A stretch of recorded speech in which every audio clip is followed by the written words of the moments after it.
Hello everyone, Rennie here, and today I'm going to be talking about episode 5 of Shadowhunters season 2. I just want to apologise for my voice. I know that I'm just ill all the time. I'm really sorry. I don't know why, my throat is all swollen at the moment, and I mean the rest of my head is full of fluid and mucus anyway. So that's why I said a couple of videos ago that I may have to have an operation to remove it. So I don't know if it's just my throat is now sore and is now also it's all connected, isn't it? I don't know, but I can't speak very well, but it's fine. So episode 5 of Shadowhunters aired on Monday night, Tuesday for everyone that is not American.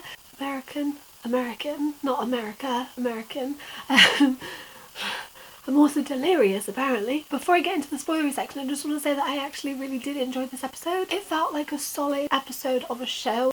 It followed on from last week's.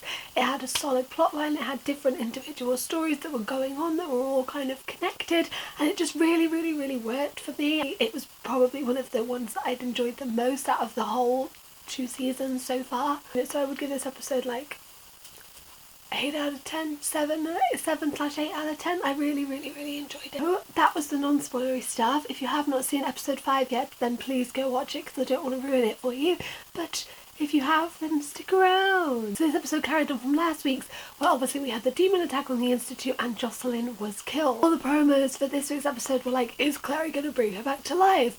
And obviously this was the main plot point for this episode, and I was really hoping that they wouldn't. I didn't really mind that Jocelyn had died because it worked for the show. The show is very different from the books, and in the books she doesn't die, but the way that they did it in the show, it worked, and I was happy with the way that they did it, and her character in the show was not my favourite character. Wasn't particularly upset about that. The only thing that I worry about now that she is actually dead is the whole Sebastian thing, and also with Luke finding out. I'm really worried about what's going to happen with Luke. But other than that, it wasn't something that I was particularly upset about. I was really worried, however, that they were going to bring her back to life, and that in this episode Clary was going to find a way to bring Jocelyn back, and it was going to be this big shock factor for nothing. So Clary goes to see Iris Rouse, who is a warlock, which we don't know, and I was really glad that they used someone that we don't know. I was worried that Tessa was going to pop up, or they were going to go and ask Magnus, or they were going to find some other warlock that we know from either the Mortal Instruments or the Infernal Devices, but they didn't, and they went for someone that we don't know, and I was glad that they did that because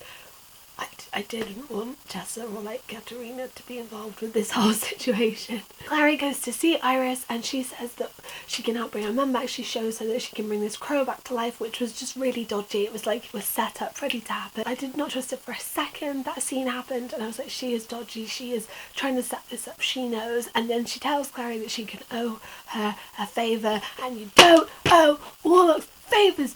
Some of them are so dodgy, they have access to really intense magic.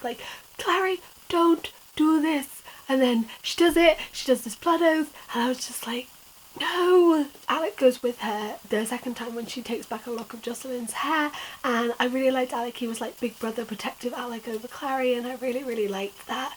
You can see that their relationship is getting better, and even though he felt guilty for what happened with Jocelyn, he still really cared about that situation, how much Clary cared about it and how much it mattered to her, so he was willing to help and willing to step up to help her with this, and he was really good the entire time. I really liked that he was show me your credentials, I want to see some credentials, show me your mark, and he was just really he knew what to do and what to say, and he was really trying to protect Clary and make sure that nothing happened to her. And also he was with these warlock children, and I don't obviously want to spoil anything, but in some of the future Shadowhunters books, I don't know how much everyone knows about Alec and little warlock baby. That scene, I feel that could actually play a part in the future, because I don't think the show people have the rights to the Bane Chronicles, the Shadowhunter Academy, and also the Dark Artifices. So they may have to change things up slightly, and I was wondering if maybe all of these warlock babies are going to play a part later on. Iris Rouse did say, you can save the redhead, but she still owes me a favour. Is she going to come back into it? And I really liked how Alec was in that scene. It really felt if you read the story Born to Endless Night, it really felt like him in that scene when he was talking to the warlock girl who had the gills. Obviously Clary realises this whole thing is shady. She sees the crow, it's going mad. Jace has tried to tell her that she doesn't know what she can bring back, or tried to tell her that what she will bring back may not be her mum, and it may not work the way she wants it to. So obviously she sees this in the crow, she sees that something bad could happen, and she decides she wants to stop, but she still owes the blood oath, and she gets trapped in this invisible box. Her drink has been spiked, and Iris Rouse says, I want you to have a baby for me. I want you to have a half demon, half Shadowhunter baby, that I have created this formula to make a half Shadowhunter, half demon baby. And I was like, what the fuck? No! No, we don't want this! If you read the Infernal Devices, you will know what happens if a Shadowhunter and a demon have a baby. The only difference in this is that Clary has runes. Nothing good is going to come of this. I really don't think that that would have worked. Maybe she'd had this elixir to make it so that she could have had a baby, but like, no! I didn't like that scene. That was just so... no. She gets locked in this room and there is this creepy ass demon that comes in, and that scene was terrifying. This show's like 8 p.m, isn't it? Like it's like not Watershed. I don't know if Watershed exists in America, but like that was before 9 p.m. Like that was when the kiddies were still awake. That scene was terrifying. The demon looked awful. You know, like the guy in the bloody the first season of American Horror Story, Evan Peters, when he puts that bloody gimp suit on, and it was really scary, and what that scene insinuated was terrifying, and I just really couldn't believe that they'd actually gone that far as to do that and to insinuate that and to have that happen. That was really, really creepy scene. That really freaked me out. That was actually scary. I can't believe how scary that scene was. And then at the end of this scene, Jason, Izzy and Alec are trying to get in and help her, and Clary has a vision of a rune, and she draws the rune on her hand, and like she goes all Lily Collins in the house and shoots the thing out of her hand.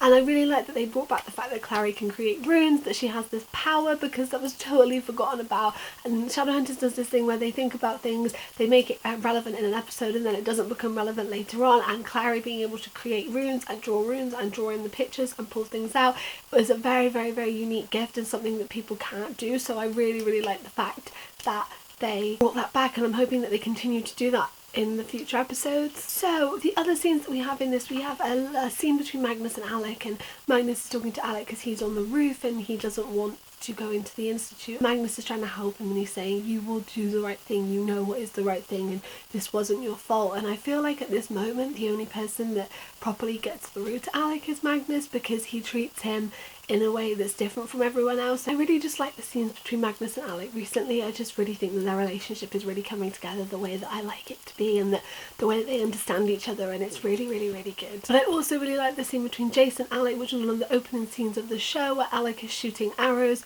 and Jason's talking to him, and he says, I'm your parabatai, I know how you feel. And that whole scene was really lovely, and it really showed the relationship between Jason and Alec. The only thing that made that scene a little bit cheesy is that Alec then jumps off and they do kind of like a slow motion jump, and I was like, it wasn't needed. That was also the fighting in Iris's house. I was just, they keep adding weird little effects to the fighting, and it's not necessary because it makes it look really cheesy and weird, but they're not doing it as much as they did in season 1, which is good. We also had the scenes between Simon and his mum. In the books, Rebecca, his sister, is really, really, really, really receptive of the fact that he's a vampire, but in this she just didn't really want to know much about it. She just kind of was like, you're really weird with keeping blood, I'm not going to question this, and just throws it away, and he doesn't have the chance to talk with her.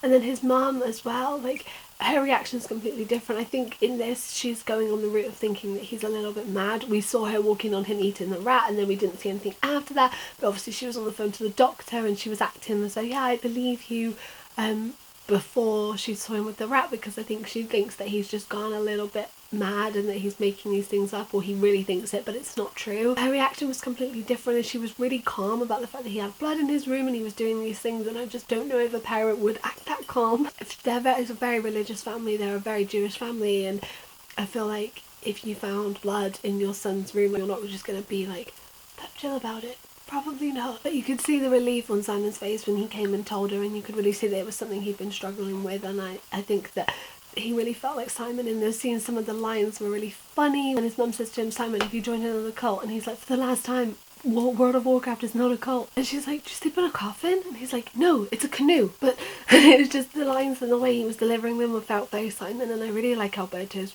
representation of Simon, and I think that he does it really well. You could really see the different emotions and struggles that he had in that scene, and it was good. Also, Magnus and Clary, they see each other in this episode. I just really like the way that Magnus cares for her. He kind of sort of takes her under his wing, and you see that in the books as well, and I like that he calls her Biscuit. I like the way that they are in his relationship, and he always wants what's best for her, and he always does do that, and you can see that he definitely really does care for her, and that comes across in the show as well. The whole scene with Clary trying to bring her mum back to life is all part of the grieving process, and you can see that Clary is still in shock, and she's still grieving, and she hasn't had a chance to properly take it in yet, and it isn't until the end of this episode where that happens. And one of the other big important scenes in this episode, holy shit, I actually screamed at my TV when this happened, and I think you know what I'm going to talk about. So Izzy and Jace are training, and I loved that scene. I really like seeing them together as brother and sister. You really see their relationship. The lines were funny, they were delivered fantastically.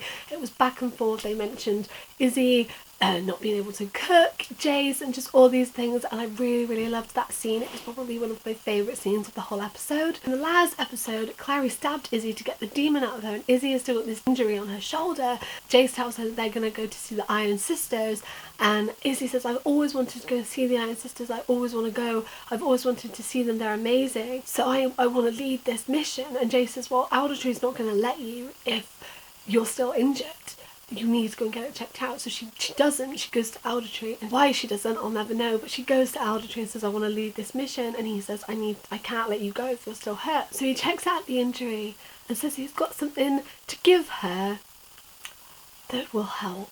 Yin Fen. If you've read The Infernal Devices, you will know how dangerous Yin Fen is. It is highly addictive. There is no cure. It literally kills you. If you're addicted to it, you can't stop, but then it slowly kills you. And it is the worst thing to get involved with. You will become so dependent on it. You will do anything for it. You could see in the scene that it affected Izzy, that she felt what it does, and then later on she puts more on because she's obviously becoming addicted to it, and it's going to be a thing. And it makes me feel even worse about Aldertree because he's definitely up to something. I still don't know if he is definitely Sebastian, but he's definitely shady somehow. Like, he's definitely up to something, and I'm wondering if maybe he is Sebastian and he's trying to get Izzy to become reliant on that so that she has to become reliant on him because he can get it. I have no idea, but it's just, I was so stressed about that scene. Like, it happened and I was like, no, this has just opened so many things. I liked that they did it. I really liked that they were brave. They took something from one of the other books. They're not making Infernal Devices content, so I like that they took something from another book and incorporated it, and I think they've done it well, and I think if it continues it could make a really good storyline. And I don't hate that they've used it from another book. I love that, and I enjoy when they merge things. But I'm so worried for Izzy because this is going to have such an impact on her life. There's only one way. If this continues and this becomes a solid storyline, which I hope it does. Like, if next episode she doesn't need it, it'll be really weird. But like, I'm hoping that it stays as like a solid point. It'll have some really bad effects, and I'm interested to see how that's going to go. Also, where's Valentine? Like, it's just like they've forgotten about him. That now that everyone's back, like, he's irrelevant, but like, where is he? Like, he's still doing things. He's got 2 of the mortal instruments now. Why have they not included him? He's still doing stuff. It's like they've just forgotten about him now. Jace isn't there, but they need to keep that storyline going, and they need to keep him relevant and keep him in it. At the end, I was really sad about, we had the funeral, and obviously everyone was in white. I liked that everyone was in white. They are the colours of mourning in the Shadowhunter world, because obviously they wear black all of the time, just like their wedding ones are gold. And I really liked they stuck to that, and everyone was in white, and I felt this scene was really powerful. I was crying by the end of this scene. It was just really well done. Obviously we have one of the Silent Brothers, who I think was Zachariah, because obviously Zachariah comes into it when Brother Jeremiah dies, and when they're reading out the names, Brother Micah and Brother Jeremiah died. So is the Silent Brother that was doing it Zachariah? I'm assuming it is.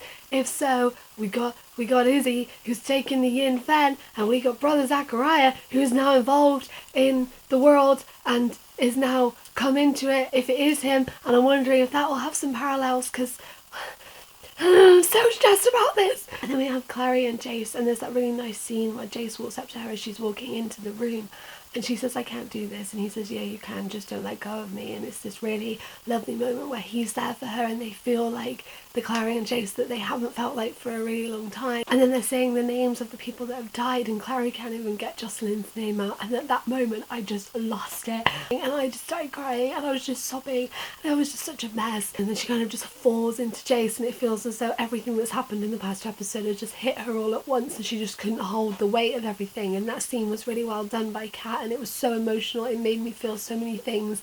And it was a really, really well done scene. And then having Jace say Jocelyn Fairchild, it really just showed just everything that happened and just how much that had affected her and affected everyone. And even Alec was crying and it was just a really, really well done scene. It made me really emotional. So yeah, I really, really, really enjoyed this episode. I really thought it was well done. I loved the writing, the lines, the way that everything was. It just felt like a proper solid episode and I really, really, really liked it. I'd love to know your thoughts on Shadowhunters episode 5 down below. Let's discuss it. I'm really excited for next week's because it's Malik's first date. So can't wait for that. If you're new here, I make bookish videos a couple of times a week, so if you would like to stick around and join us, then you can do that. And as usual, all my links will be in the description below if you would like to come hang out with me on other social medias.